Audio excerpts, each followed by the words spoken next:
যুবক ভাই, তোমাদেরকেও বলি, ছেলেরা, আমার প্রিয় ভাই, তুমি হাতে ধরে ইসলামকে ফেলে দিলা, দ্বীনকে ফেলে দিলা।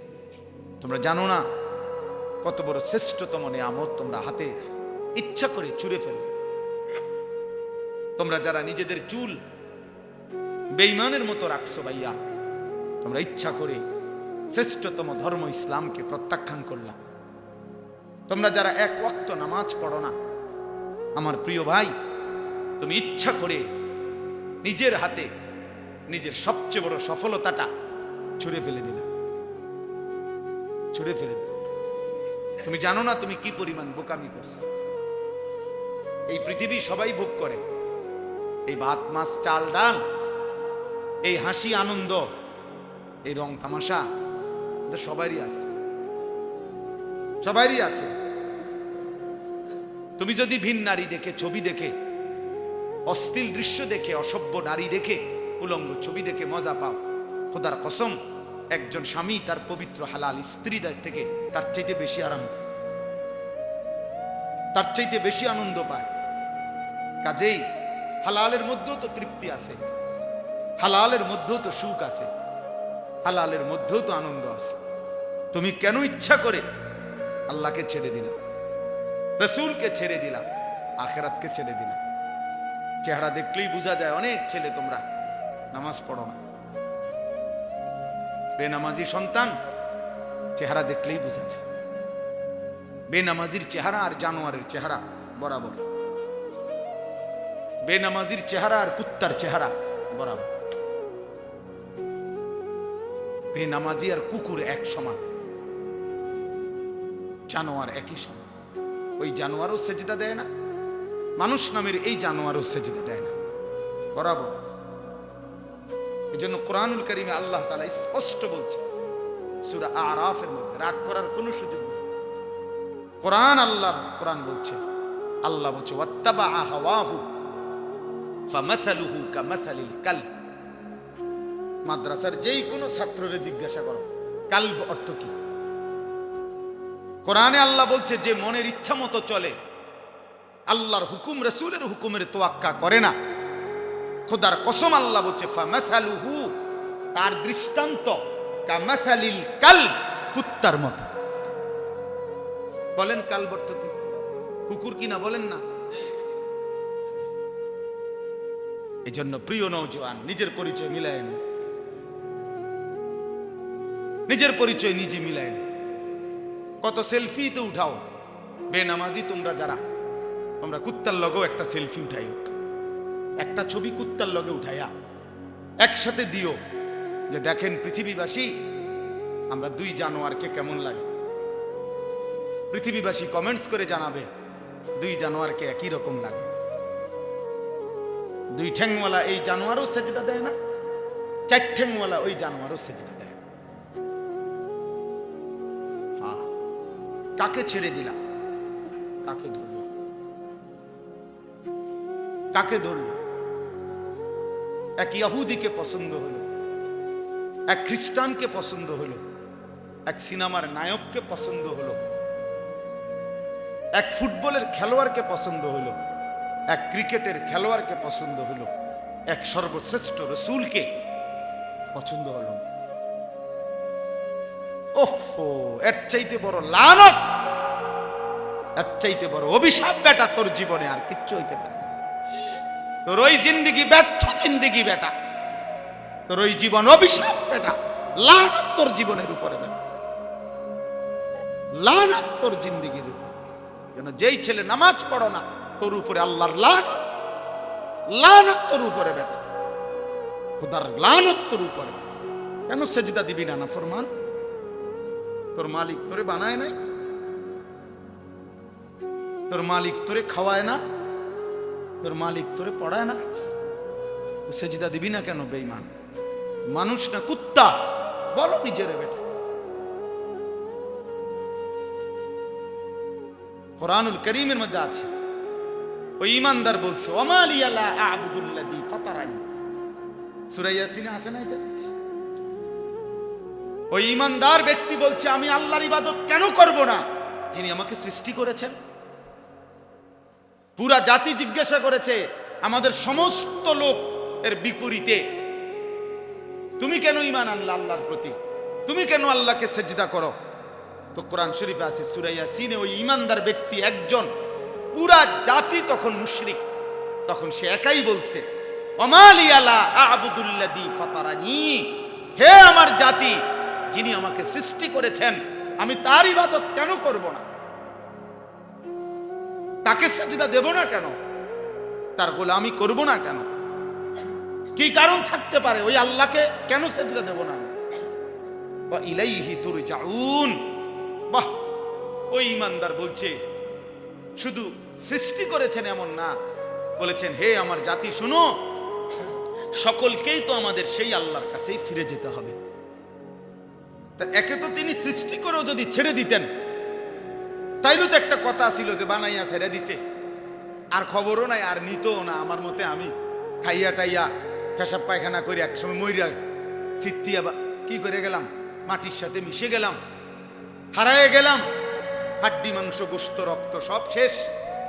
এটা তো কাফেরের কথা, ঠিক কিনা বলেন না কেন? কিন্তু আমরা মুমিন, আমরা বিশ্বাস করি কিনা যে আমাদেরকে আল্লাহর কাছে ফিরতে হবে? বলো না ভাইয়া, ছেলে তোমরা বলো ভাই, তো সেজদা দাও না কেন, নামাজ পড়ো না কেন? আমি দাঁড় করাই বেনামাজি, এখন দাঁড় করাই, আরে অসভ্য এখন দাঁড় করাই, তোরে দেখলেই তো চিনা যায় বেটা, মানুষ না জানোয়ার, এটা তো দেখলেই চিনা যায়। মুসলমান না বেঈমানের পছন্দসই চুল দেখলেই তো বোঝা যায় বেটা, যে আল্লাহকে পছন্দ করো না বেঈমানকে পছন্দ করো, তো চুল দেখলেই চিনা যায় বেটা। আহা, দুর্ভাগ্য তোমাদের, দুর্ভাগ্য, মালিকই চিনলাম। ওই বাপও বদনসিব যে বাপ তার সন্তানকে আল্লাহ চিনাইতে পারল না। দুর্ভাগা ওই বাপ, দুর্ভাগা না চাচা? ওই বাপও দুর্ভাগা যে বাপ তার সন্তানকে আখিরাত চিনাইতে পারল না, আল্লাহ চিনাইতে পারল না, রাসূল চিনাইতে পারল না। কি পরিমাণ সুন্দর ছিলেন নবী সাল্লাল্লাহু আলাইহি ওয়াসাল্লাম, কি পরিমাণ সুন্দর ছিলেন। এক সাহাবীকে জিজ্ঞাসা করছে, হে সাহাবী আপনি বলেন নবী কেমন ছিলেন? তিনি বলছেন ওয়াসিমুল ওয়াজহ, তিনি এমন ছিলেন যাকে একবার দেখলে আবার দেখতে মন চায়, দ্বিতীয়বার দেখলে প্রথমবারের চাইতে আরো সুন্দর মনে হয়। যত তারে দেখি ততই নতুন নতুন সুন্দর লাগে, এমন যিনি তিনি আমার রাসূল সাল্লাল্লাহু আলাইহি ওয়াসাল্লাম। আরেক সাহাবীকে বলছেন আপনি বলেন নবী দেখতে কেমন ছিলেন? ওই সাহাবী বলছেন কাসিমুল ওয়াজহ, অর্থ হইল তিনি ছিলেন এমন যার প্রত্যেকটি অঙ্গ আলাদা আলাদা দেখলে মনে হতো সর্বশ্রেষ্ঠ সুন্দর, সারা অঙ্গ একসাথে দেখলেও মনে হইতো সর্বশ্রেষ্ঠ সুন্দর। তার চোখও আলাদা সুন্দর, কানও আলাদা সুন্দর, তার হাতও আলাদা সুন্দর, তার পুরা দেহও আলাদা সুন্দর। এক মানুষে দেখবেন যত সুন্দর মানুষই হোক, যত সুন্দরী নারী হোক, কারো হয়তো চেহারা খুব সুন্দর কিন্তু আঙ্গুল ছোট বড়, পায়ের আঙ্গুল একটু অন্যরকম, মানে একটা না একটা ত্রুটি আছে, কোনো না কোনো একটা কি আছে, ত্রুটি আছে। আল্লাহ তাআলা নবী সাল্লাল্লাহু আলাইহি সাল্লামের পবিত্র দেহ মুবারককে এভাবে বানিয়েছেন যে তার প্রত্যেক অঙ্গ আলাদা আলাদাও সর্বশ্রেষ্ঠ, সারা অঙ্গ একসাথে সর্বশ্রেষ্ঠ, সর্বশ্রেষ্ঠ। এত সুন্দর ছিলেন নবী সাল্লাল্লাহু আলাইহি ওয়াসাল্লামের চুল। হযরত বারা ইবনে আযিব, আমি নিজে হাদিসে পড়ছি, তিনি বলেন আমি একদিন নবী সাল্লাল্লাহু আলাইহি সাল্লামের বাবরি চুল আর নবীজির গায়ে একটা চাদর পরা, খোলা মাথা, মানে মাথায় তখন কাপড় বা টুপি ছিল না, এই সময় আমি দেখছি নবীজিকে একদিন। ওই সাহাবী বলতেছেন আমি একবার দেখছি। তিনি বলেন আল্লাহর কসম, কয় যে এরকম খোলা চুলওয়ালা আর চাদর পরা এমন সুন্দর কাউকে আমি জীবনে কোনোদিন আর দেখিনি। তো আসছে ওনার সামনে, আইসাই উনারে একটা ধমক দিছে, এই থামেন থামেন হুজুর। আপনি বলে বড় হুজুর, এরা কয় বড় মুহাদ্দিস, চাই কি জানেন একটা হাদিস কন্তে দেখি দেখি চাই শুনি। এইটা একটা মানে বললো আর কি দুষ্টামি, অহংকারী করে। কিন্তু শুনতে চাইছে কি বলেন? হ্যাঁ, যদিও অহংকার করে বলছে, বিদ্রুপ করে বলছে, কিন্তু কথাটা তো বলছে যে একটা দেখি একটা হাদিস কর, তাই কি জানে। ওই বুজুর্গ মুহাদ্দিস, ওই আলেম, উনি থামছে, সাথে সাথে আল্লাহর কাছে একটা দোয়া করছে যে আল্লাহ, তোমার বান্দা যদিও উশৃঙ্খল, কিন্তু দেখেই মনে হচ্ছে সন্ত্রাসী উশৃঙ্খল, কিন্তু তোমার বন্ধুর রাসূলুল্লাহ সাল্লাল্লাহু আলাইহি সাল্লামের একটা হাদিসে তো শুনতে চাইছে, বিদ্রুপ করে বলুক আর অহংকার করে বলুক, আমি আল্লাহ বলি, আপনি বরকত দিয়েন। মানে আল্লাহকে বলছে, আমি বলি শুনাই, আপনি বরকত দিয়েন। তখন এই মুহাদ্দিস ইমাম শুবা ওই যুবককে বলছে, শোনো, আল্লাহ নবী সাল্লাল্লাহু আলাইহি সাল্লামের একটা হাদিস হলো, ইযা লাম তাস্তাহি ফাসনা মা শি'তা। নবী সাল্লাল্লাহু আলাইহি ওয়াসাল্লাম বলেন, যখন কারো লজ্জা নাই, হায়া নাই, শরম নাই, তুমি যা ইচ্ছা তাই করো। যার লজ্জা চলে যায়, হায়া চলে যায়, আল্লাহ নবী সাল্লাল্লাহু আলাইহি সাল্লাম বলছেন, ঠিক আছে, যা নাফরমান, তুই যা মন চায় তাই কর। তোমার যেহেতু শরমে নাই, লজ্জাই নাই, তো যা ইচ্ছা তাই করো। এইটাই হাদিস। এই কথা বলে তিনি চলে গেছেন। এই যুবক মুহাম্মদ ইবনে মাসলামা, বাজারের এই উশৃঙ্খল যুবক, তৎক্ষণাৎ বসে গেছে, মানে ওইখানে বসে গেছে আর কি। এবার আর উঠে না। তো সাথের ছেলেগুলো বলতেছে, বস চলেন, উঠেন। বলছে ছেলেদেরকে যে, বয়, তোরা কি বুঝছো যে নবী সাল্লাল্লাহু আলাইহি সাল্লাম এই হাদিস কাকে বলছে? তো ছেলেরা বলল না। বলছে, আল্লাহর নবী সাল্লাল্লাহু আলাইহি সাল্লাম তো এই কথা আমারে বলছে। আমারে না লজ্জা নাই, শরম নাই, যার কারণে আমি বাজারে মানুষের উপরে জোর জুলুম করি, যার যা মন চায় তা ছিনায় নেই, যা ইচ্ছা তাই করি। তো রাসূল সাল্লাল্লাহু আলাইহি সাল্লাম তো এটা আমাকে বলছে, রে আমারে না এই জিন্দেগি, যা তোরা উঠ, এই জীবন ছেড়ে দিলাম, এই নাফরমানি আর করব না। এরপরে উনি ওই এই হুজুর ইমাম শুবা, ওনার দরবারে গিয়ে তওবা করে আবার নতুন করে হাদিস শেখা শুরু করছে। অল্প সময়ের ব্যবধানে উনি ওই পৃথিবীতে, ওই জামানার সর্বশ্রেষ্ঠ মুহাদ্দিস হয়ে গেছে। আবু দাউদ হাদিসের 6টা কিতাব আছে, আপনারা জানেন না? নাম শুনছেন না যে হাদিসের 6টা বড় প্রসিদ্ধ বিখ্যাত কিতাব আছে? বুখারী শরীফ, মুসলিম শরীফ, তিরমিজি শরীফ, আবু দাউদ শরীফ, নাসাই, ইবনে মাজাহ। এই আবু দাউদ শরীফের মধ্যে হাদিসের বর্ণনাকারীদের নামের মধ্যে বারবার এই যুবক মুহাদ্দিসের নাম আছে, মুহাম্মদ ইবনে মাসলামা আল কানাবী। তাহলে কি বোঝা গেল? এক হাদিস জীবন বদলে দিছে, এক আয়াত ওই ডাকাতের জীবন কি করে দিছে।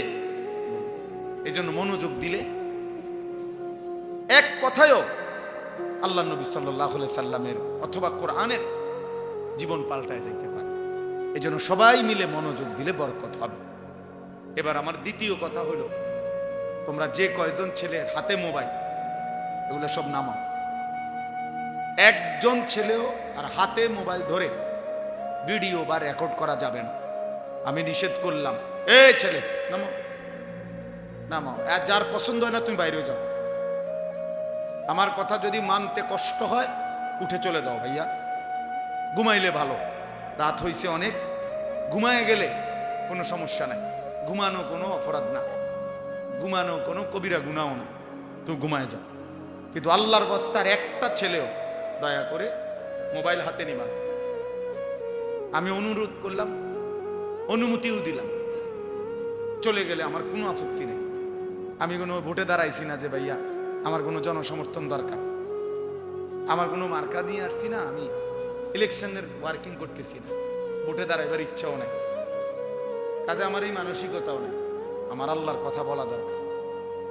একজন হলেও অসুবিধা নাই, 1000 জন হলেও কি নাই অসুবিধা নেই। সংখ্যা কোনো বিষয় না, সফলতা কিংবা ব্যর্থতা সংখ্যার মধ্যে নয়, আল্লাহ গ্রহণ করার মধ্যে। আল্লাহ গ্রহণ করার মধ্যে।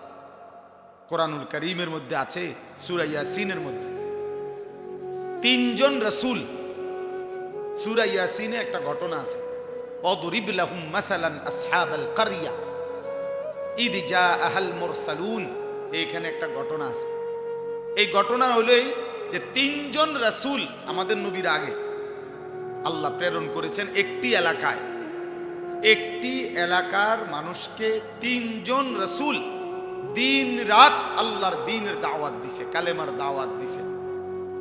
বিনিময়ে এই 3 জন রাসূলের হাতে পুরা সময়ে কালেমা পড়ে ইমানদার হইছে কেবল একজন। কয়জন? একজনই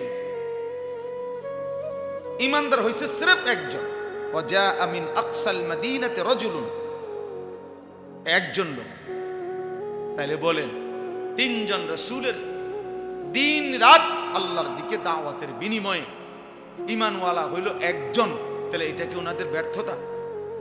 কথা বলেন না কেন? ব্যর্থ ওনারা? এজন্য সংখ্যা কোনো বিষয় না, একজন না হাজার জন এটা কোনো দেখার বিষয় না। আল্লাহর দ্বীনের কথা বলতে পারা, আল্লাহর দ্বীনের কথা শুনতে পারা, আল্লাহর দ্বীনের কথার আয়োজন করা, দ্বীনের যেই কোনো ফিকির করা, এটাই সৌভাগ্য, এটাই সওয়াব, এটাই নেকি। এখানে সংখ্যা কোনো কি নয়, বিবেচ্য নয়, পরিচিতিও কোনো দরকারি কিছু না। সবাই চিনলে সফল, সব মানুষ না চিনলে ব্যর্থ, এটাও না, এটাও কোরআন সুন্নায় নাই।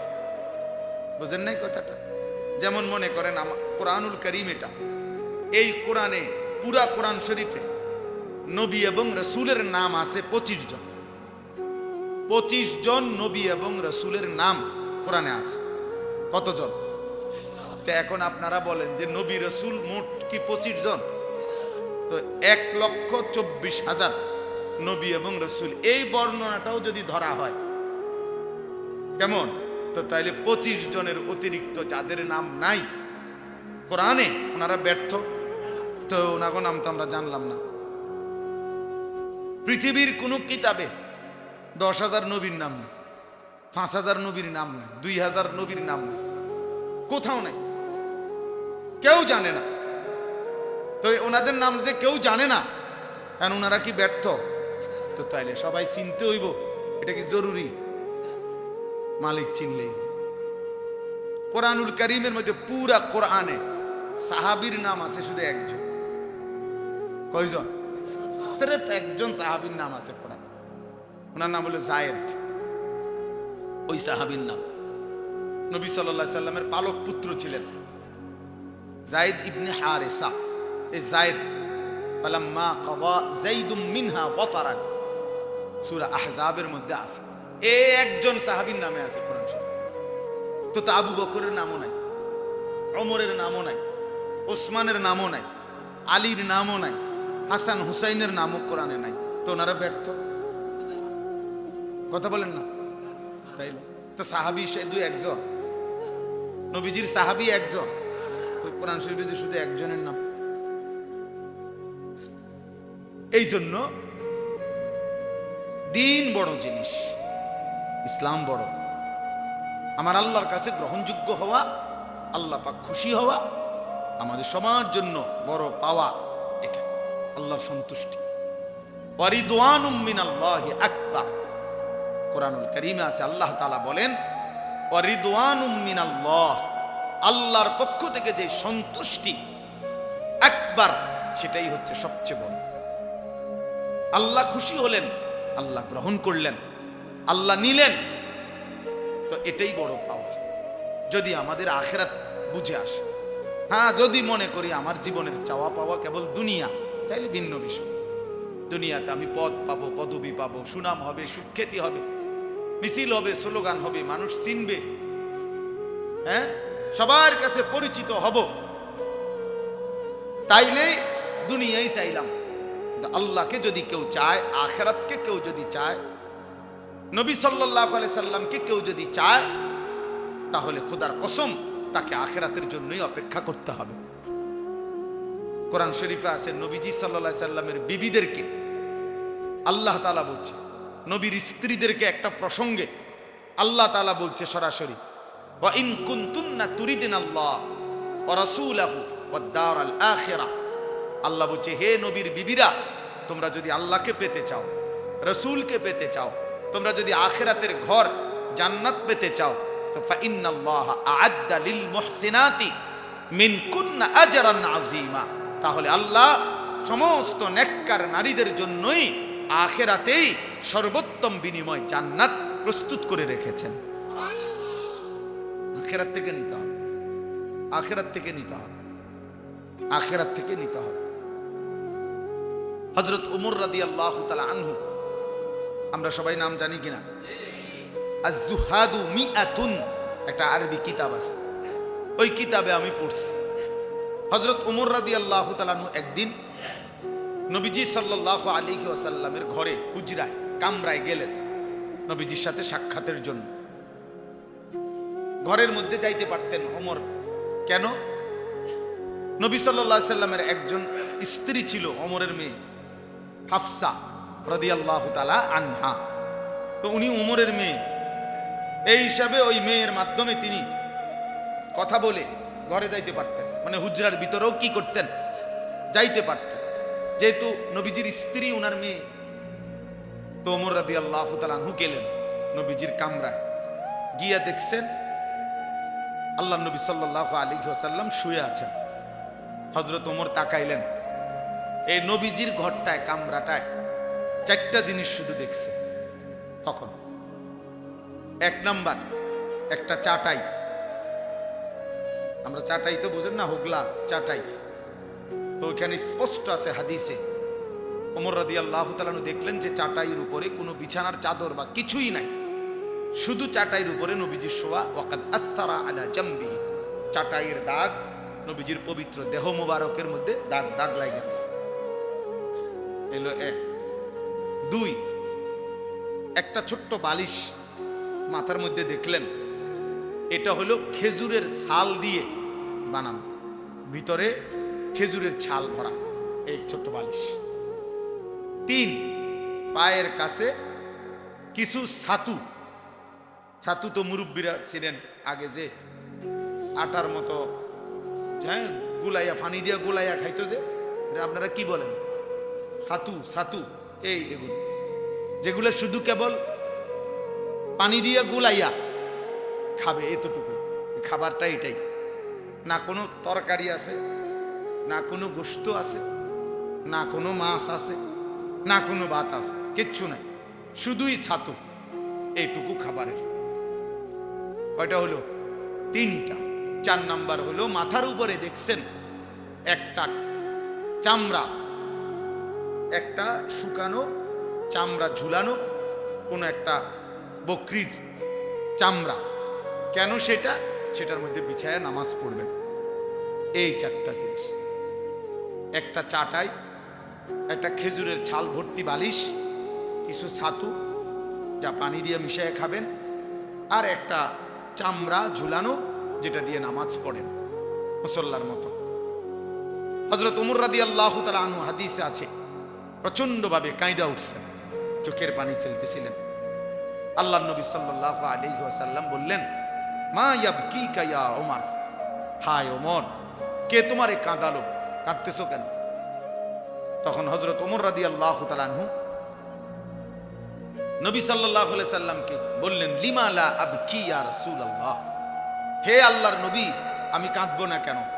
আপনার এই হালাত, আপনার এই জিন্দেগির এই দৃশ্য, ও আনতা সফওয়াতুর রাসূল, অথচ আপনি হচ্ছেন সমস্ত রাসূলদের সারাংশ, আপনি হচ্ছেন সমস্ত রাসূলদের মধ্যে শ্রেষ্ঠ, না শুধু সমস্ত রাসূলের সমস্ত সিফাত, সমস্ত গুণ, সমস্ত মর্যাদা, সমস্ত বৈশিষ্ট্যের সারাংশ আপনি রাসূল। আচে খুবা হামাদারান তু তানহাদারি। আল্লামা ইকবাল বলছে, হে নবী, সোয়া লক্ষ নবীর যত গুণ, যত বৈশিষ্ট্য, যত সিফাত, যত মুজিজা আপনার মাঝে যদি তালাশ করি, আপনি একার মাঝেই সব খুঁজে পান। তু তানহাদারি, আপনি একাই সব। আপনি একাই সব। সমস্ত নবীর সব গুণ, সব মুজিজা আপনার মধ্যে আছে। তো হযরত ওমর রাদিয়াল্লাহু তাআলা বলেন, আনতা সাফওয়াতুর রাসূল, আপনি হচ্ছেন সমস্ত রাসূলদের সারাংশ, আপনি সর্বশ্রেষ্ঠ রাসূল। আর আপনার এই হালাত, আপনার ঘরের এই জীর্ণ শীর্ণ দশা, ওয়াল কিসরা ওয়াল কাইসার ইয়ালবাসুনা আল হারির ওয়াদ দিবাজ, এবং যারা রোমের বাদশাহ, পারস্যের বাদশাহ, তিনি বললেন তারা রেশমি পোশাক, রেশমি জামা, রেশমি বিছানার মধ্যে তারা ঘুমায়, তাদের বিছানা, তাদের পোশাক রেশমের তৈরি। আর আপনার এই জীর্ণ শীর্ণ হালাত দেখে, অথচ আপনি শ্রেষ্ঠ, আপনি আল্লাহর সবচেয়ে প্রিয়, আপনি মাহবুব, আমি এই দৃশ্য দেখে কাঁদবো না কেন, এই বলে কাঁদতেছিলেন। এই তখন বাপ, যুবক ভাই, তোমাদেরকেও বলি, ছেলেরা, আমার প্রিয় ভাই, তুমি হাতে ধরে ইসলামকে ফেলে দিলা, দ্বীনকে ফেলে দিলা। তোমরা জানো না কত বড় শ্রেষ্ঠতম নিয়ামত তোমরা হাতে ইচ্ছা করে চুরে ফেলো। তোমরা যারা নিজেদের চুল বেঈমানের মতো রাখছো ভাইয়া, তোমরা ইচ্ছা করে শ্রেষ্ঠতম ধর্ম ইসলামকে প্রত্যাখ্যান করলাম। তোমরা যারা এক ওয়াক্ত নামাজ পড়ো না, আমার প্রিয় ভাই, তুমি ইচ্ছা করে নিজের হাতে নিজের সবচেয়ে বড় সফলতাটা ছুঁড়ে ফেলে দিলে, ছুঁড়ে ফেলে দিলে। তুমি জানো না তুমি কি পরিমাণ বোকামি করছো। এই পৃথিবী সবাই ভোগ করে, এই ভাত মাছ চাল ডাল, এই হাসি আনন্দ, এই রং তামাশা তো সবারই আছে, সবারই আছে। তুমি যদি ভিন নারী দেখে, ছবি দেখে, অশ্লীল দৃশ্য দেখে, অসভ্য নারী দেখে, উলঙ্গ ছবি দেখে মজা পাও, খোদার কসম, একজন স্বামী তার পবিত্র হালাল স্ত্রী থেকে তার চাইতে বেশি আরাম পায়, তার চাইতে বেশি আনন্দ পায়। কাজেই হালালের মধ্যেও তো তৃপ্তি আছে, হালালের মধ্যেও তো সুখ আছে, হালালের মধ্যেও তো আনন্দ আছে। তুমি কেন ইচ্ছা করে আল্লাহকে ছেড়ে দিলা, রসুলকে ছেড়ে দিলা, আখিরাতকে ছেড়ে দিলা? চেহারা দেখলেই বোঝা যায় অনেক ছেলে তোমরা নামাজ পড়ো না, বেনামাজি সন্তান, চেহারা দেখলেই বোঝা যায়। বেনামাজির চেহারা আর জানোয়ারের চেহারা বরাবর, বেনামাজির চেহারা আর কুত্তার চেহারা বরাবর, বেনামাজি আর কুকুর এক সমান, জানোয়ার একই সমান। ওই জানোয়ারও সেজদা দেয় না, মানুষ নামের এই জানোয়ারও সেজদা দেয় না, বরাবর। এজন্য কোরআনুল কারীমে আল্লাহ তাআলা স্পষ্ট বলছে সূরা আরাফের মধ্যে, রাগ করার কোনো সুযোগ নেই। কোরআন বলছে, আল্লাহ বলছে, ওয়াত্তাবা হাওয়াহু ফামাসালুহু কামাসালিল কালব। মাদ্রাসার যেই কোনো ছাত্ররে জিজ্ঞাসা করো কালব অর্থ কি।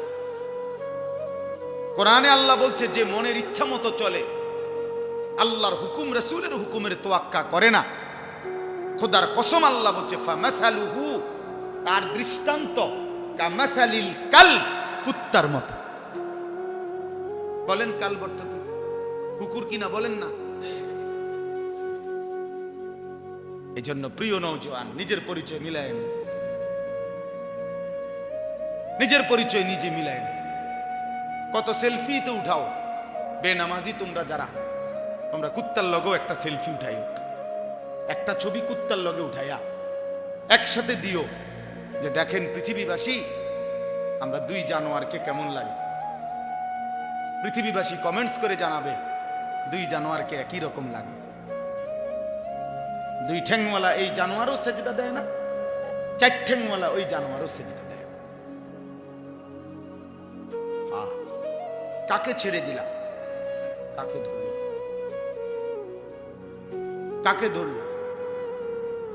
এক ইহুদিকে পছন্দ হলো, এক খ্রিস্টানকে পছন্দ হলো, এক সিনেমার নায়ককে পছন্দ হলো, এক ফুটবলের খেলোয়াড়কে পছন্দ হলো, এক ক্রিকেটের খেলোয়াড়কে পছন্দ হলো, এক সর্বশ্রেষ্ঠ রাসূলকে পছন্দ হলো। ওফো, এর চাইতে বড় লানত, এর চাইতে বড় অভিশাপ বেটা তোর জীবনে আর কিচ্ছু হইতে পারে না। তোর ওই জিন্দেগি ব্যর্থ জিন্দেগি বেটা, তোর ওই জীবন অভিশাপ বেটা, লানত তোর জীবনের উপরে বেটা, লানত তোর জিন্দেগির উপরে। যেন যেই ছেলে নামাজ পড়ো না, তোর উপরে আল্লাহর লানত, লানত তোর উপরে বেটা, খোদার লানত তোর উপরে। কেন সেজদা দিবি না নাফরমান? তোর মালিক তোরে বানায় নাই? তোর মালিক তোরে খাওয়ায় না? তোর মালিক তোরে পড়ায় না? সেজদা দিবি না কেন বেঈমান? মানুষ না কুত্তা? বলো নিজেরে বেটা। কোরআনুল কারীমের মধ্যে আছে, ওই ঈমানদার বলছে ওমা লিয়া লা আ'বুদুল্লাযী ফাতারানি। সূরা ইয়াসিনে আছে না এটা? ওই ঈমানদার ব্যক্তি বলছে আমি আল্লাহর ইবাদত কেন করব না, যিনি আমাকে সৃষ্টি করেছেন। পুরা জাতি জিজ্ঞাসা করেছে আমাদের সমস্ত লোক এর বিপরীতে, তুমি কেন ঈমান আনলা আল্লাহর প্রতি? তুমি কেন আল্লাহকে সিজদা করো? তো কোরআন শরীফে আছে সূরা ইয়াসিনে, ওই ঈমানদার ব্যক্তি একজন, পুরা জাতি তখন মুশরিক, তখন সে একাই বলছে ওমা লিয়া লা আ'বুদুল্লাযী ফাতারানি, হে আমার জাতি, যিনি আমাকে সৃষ্টি করেছেন আমি তার ইবাদত কেন করব না? তাকে সিজদা দেব না কেন? তার গোলামি করব না কেন? কি কারণ থাকতে পারে? ওই আল্লাহকে কেন সিজদা দেব না? ওয়া ইলাইহি তুরজাউন। বাহ, ওই ঈমানদার বলছে শুধু সৃষ্টি করেছেন এমন না, বলেছেন হে আমার জাতি শোনো, সকলকেই তো আমাদের সেই আল্লাহর কাছেই ফিরে যেতে হবে। তা একে তো তিনি সৃষ্টি করেও যদি ছেড়ে দিতেন, তাইলে তো একটা কথা ছিল যে বানাইয়া ছেড়ে দিছে, আর খবরও নাই, আর নিতও না। আমার মতে আমি খাইয়া টাইয়া পেশাব পায়খানা করে একসময় মইরা সিত্তিয়া কি করে গেলাম, মাটির সাথে মিশে গেলাম, হারায়ে গেলাম, হাড্ডি মাংস গোশত রক্ত সব শেষ। এটা তো কাফেরের কথা, ঠিক কিনা বলেন না কেন? কিন্তু আমরা মুমিন, আমরা বিশ্বাস করি কিনা যে আমাদেরকে আল্লাহর কাছে ফিরতে হবে? বলো না ভাইয়া, ছেলে তোমরা বলো ভাই, তো সেজদা দাও না কেন? নামাজ পড়ো না কেন? আমি দাঁড় করাই বেনামাজি, এখন দাঁড় করাই, আরে অসভ্য এখন দাঁড় করাই। তোরে দেখলেই তো চিনা যায় বেটা, মানুষ না জানোয়ার, এটা তো দেখলেই চিনা যায়। মুসলমান না বেঈমানের পছন্দসই, চুল দেখলেই তো বোঝা যায় বেটা যে আল্লাহকে পছন্দ করো না বেঈমানকে পছন্দ করো, তো চুল দেখলেই চিনা যায় বেটা। আহা, দুর্ভাগ্য তোমাদের, দুর্ভাগ্য। মালিকই চিনলাম। ওই বাপও বদনসিব যে বাপ তার সন্তানকে আল্লাহ চিনাইতে পারল না। দুর্ভাগা ওই বাপ, দুর্ভাগা না চাচা? ওই বাপও দুর্ভাগা যে বাপ তার সন্তানকে আখিরাত চিনাইতে পারল না, আল্লাহ চিনাইতে পারল না, রাসূল চিনাইতে পারল না। কি পরিমাণ সুন্দর ছিলেন নবী সাল্লাল্লাহু আলাইহি ওয়াসাল্লাম, কি পরিমাণ সুন্দর ছিলেন। এক সাহাবীকে জিজ্ঞাসা করছে, হে সাহাবী আপনি বলেন নবী কেমন ছিলেন? তিনি বলছেন ওয়াসিমুল ওয়াজহ, তিনি এমন ছিলেন যাকে একবার দেখলে আবার দেখতে মন চায়, দ্বিতীয়বার দেখলে প্রথমবারের চাইতে আরো সুন্দর মনে হয়। যত তারে দেখি ততই নতুন নতুন সুন্দর লাগে, এমন যিনি তিনি আমার রাসূল সাল্লাল্লাহু আলাইহি ওয়াসাল্লাম। আরেক সাহাবীকে বলছেন আপনি বলেন নবী দেখতে কেমন ছিলেন? ওই সাহাবী বলছেন কাসিমুল ওয়াজহ, অর্থ হইল তিনি ছিলেন এমন যার প্রত্যেকটি অঙ্গ আলাদা আলাদা দেখলে মনে হতো সর্বশ্রেষ্ঠ সুন্দর, সারা অঙ্গ একসাথে দেখলেও মনে হইতো সর্বশ্রেষ্ঠ সুন্দর। তার চোখও আলাদা সুন্দর, কানও আলাদা সুন্দর, তার হাতও আলাদা সুন্দর, তার পুরা দেহ আলাদা সুন্দর। এক মানুষে দেখবেন যত সুন্দর মানুষই হোক, যত সুন্দরী নারী হোক, কারো হয়তো চেহারা খুব সুন্দর কিন্তু আঙ্গুল ছোট বড়, পায়ের আঙ্গুল একটু অন্যরকম, মানে একটা না একটা ত্রুটি আছে, কোনো না কোনো একটা কি আছে, ত্রুটি আছে। আল্লাহ তাআলা নবী সাল্লাল্লাহু আলাইহি সাল্লামের পবিত্র দেহ মুবারককে এভাবে বানিয়েছেন যে তার প্রত্যেক অঙ্গ আলাদা আলাদাও সর্বশ্রেষ্ঠ, সারা অঙ্গ একসাথে সর্বশ্রেষ্ঠ, সর্বশ্রেষ্ঠ। এত সুন্দর ছিলেন নবী সাল্লাল্লাহু আলাইহি ওয়াসাল্লামের চুল হযরত বারা ইবনে আযিব, আমি নিজে হাদিসে পড়ছি, তিনি বলেন আমি একদিন নবী সাল্লাল্লাহু আলাইহি সাল্লামের বাবরি চুল আর নবীজির গায়ে একটা চাদর পরা, খোলা মাথা, মানে মাথায় তখন কাপড় বা টুপি ছিল না, এই সময় আমি দেখছি নবীজিকে একদিন। ওই সাহাবী বলতেছেন আমি একবার দেখছি। তিনি বলেন আল্লাহর কসম, কয় যে এরকম খোলা চুলওয়ালা আর চাদর পরা এমন সুন্দর কাউকে আমি জীবনে কোনোদিন আর দেখিনি। তাহলে নবী সাল্লাল্লাহু আলাইহি সাল্লামের চুল কতটা সুন্দর ছিল। আহ, বেঈমানের মতো চুল রাখলেন, বেঈমানের মতো চুল, ইহুদির মতো, খ্রিস্টানের মতো, হিন্দু বৌদ্ধ নাস্তিক মুরতাদের মতো। আল্লাহকে প্রত্যাখ্যান করলা তোমরা, আল্লাহকে প্রত্যাখ্যান করল। ব্রাজিলের খেলোয়াড় মুসলমান না, আর্জেন্টিনার খেলোয়াড় মুসলমান না, সিনেমার নর্তকী চরিত্রবান না, সিনেমার নায়ক চরিত্রবান হতেই পারে না। হাজারো নারীর সাথে যে জিনা এবং ব্যভিচার, অথবা হাজারো নারীর সাথে যে প্রেমের ভালোবাসার অভিনয় করে, তো এটা তো উত্তম চরিত্র হইতে পারে না, এটা তো আখলাক হইতে পারে না। সে প্রিয় হবে কেন? সে প্রিয় হবে কেন? আমি অনুরোধ করি ছেলেরা, বাপ, প্রিয় ভাই, আর কোনোদিন যদি মনে করো আসলাম না, একবারই আসছি, মনে করো একবারই শোনো, এই চুল সুন্দর করো। পৃথিবীতে জালেম, নাফরমান, পাপী এই হিসাবে খাতায় নাম উঠাইও না, আল্লাহর অবাধ্য হইও না, লাঞ্ছিতই হবা। তাইলে ওই কথা ফিরে আসেন। আল্লাহর নবী সাল্লাল্লাহু আলাইহি সাল্লাম যখন ওমর রাদিয়াল্লাহু তাআলা কাঁদতেছিলেন, তো নবী সাল্লাল্লাহু আলাইহি সাল্লাম তখন ওনাকে সান্ত্বনা দিয়ে বললেন, এই একটা কথা বললেন, এটার জন্যই কথাটা বলছে। নবীজি তখন বললেন আমা তারদা আন তাকুনা লানাল আখিরাহ ওয়া লাহুমুদ দুনিয়া। সুবহানাল্লাহ। নবীজি বললেন, ওমর তুমি কি এই ব্যাপারে, মানে এই কথার উপরে খুশি হবা না যে আমরা আখিরাত থেকে নেব, ওরা দুনিয়া থেকে নেব? সুবহানাল্লাহ, কেমন সুন্দর কথা বলেছে। মানে ওই কাফেররা, ওই বেঈমানরা কিসের থেকে নেক? দুনিয়া থেকে নেক। আমরা কই থেকে নেব? আন তাকুনা লানা, লানা মানে আমাদের জন্য, আল আখিরা, আমাদের জন্য হোক আখিরাত, ওয়ালা হুমুদ দুনিয়া,